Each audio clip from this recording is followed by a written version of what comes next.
Hello అండి, అందరికీ నమస్కారం. Welcome back to our channel. అందరూ ఎలా ఉన్నారు? అందరూ బాగానే ఉన్నారు అనుకుంటున్నా. ఇకపోతే ఈరోజు మన వీడియో ఏంటంటే, మీ ముందుకైతే సరికొత్త నోటిఫికేషన్తో అయితే వచ్చేసా. ఇవాళే మనకైతే ఈ అప్డేట్ అయితే వచ్చిందనమాట. మెగా డిఎస్సికి 9,800 పోస్టుల భర్తీకి అయితే మనకు మెగా డిఎస్సికి సంబంధించి నోటిఫికేషన్ అయితే రిలీజ్ చేయబోతున్నారనమాట మన తెలంగాణ గవర్నమెంట్ అయితే.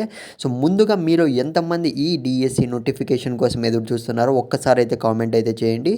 ఎందుకంటే కొన్ని వేల మంది అయితే ఎదురు చూస్తున్నారనమాట ఈ డిఎస్సి పోస్టుల కోసం అయితే. దీనికి సంబంధించి మనం ఈ వీడియోలో అయితే ఫుల్ డీటెయిల్స్ అయితే చూసేద్దాం. ఇవాళ ఈ అప్డేట్ అయితే రావడం అయితే జరిగింది.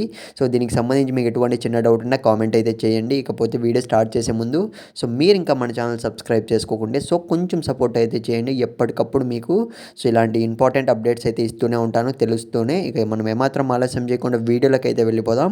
మనకు తెలంగాణ వ్యాప్తంగా చూసుకున్నట్లయితే గత ఆగస్టు వరకు, అంటే ఇంతకుముందు నోటిఫికేషన్లో చూసుకున్నట్లయితే కేవలం 5,089 ఖాళీల నోటిఫికేషన్ అయితే మనకైతే రిలీజ్ చేయడం జరిగిందనమాట. ప్రజెంట్ చూసుకున్నట్లయితే మనకు సర్వే మొత్తం జరిగిన తర్వాత ఇటు సైడ్ రైట్ సైడ్ అయితే చూడండి.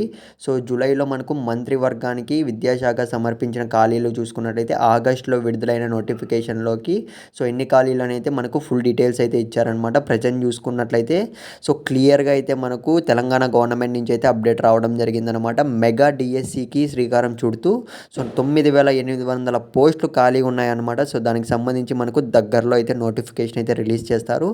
క్లియర్గా చూసుకున్నట్లయితే మనకు దగ్గరలో అయితే మనకు నోటిఫికేషన్ అనేది అయితే రిలీజ్ చేసేస్తారు. 2024-25వ సంవత్సరానికి సంబంధించి చూసుకున్నట్లయితే జూన్ కల్లా మనకు అన్ని సీట్స్ ఫిల్ చేసేయాలన్న ఆలోచనలో ఉన్నారని మనకు అఫీషియల్గా అప్డేట్ అయితే వచ్చింది.